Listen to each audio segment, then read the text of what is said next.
أعوذ بالله من الشيطان الرجيم.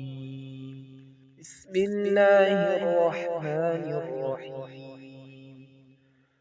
میرے محبوب پیغمبر صلی اللہ علیہ وسلم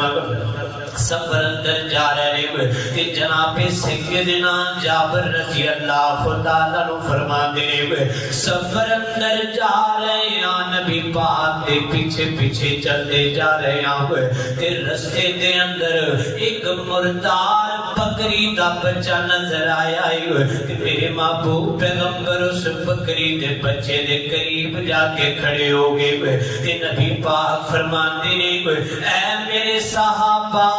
کیا میرے کلو ایک درہم دا خریدنا پسند کرو گے کیا ایک درہم دا اے میرے کلو بکری دا بچہ خریدنا پسند کرو گے صحابہ عرض کردے نے محبوب سونیا اساں کی کرنا ہے اس بکری دے بچے دا ایتے مردار ساٹے خاں ایتی کوئی قدر نہیں کوئی عزت نہیں کوئی قدر و قیمت نہیں یہ محبوبہ ساتھ نہیں خریدنا ہے کہ میرے محبوب پیغمبر فرماتے ہیں جیویں اس جانور دی تو آٹے خاں کوئی اہمیت نہیں ہے انجی دنیا دی اللہ رب العزت دے ہاں کوئی قدر و منزلت نہیں ہے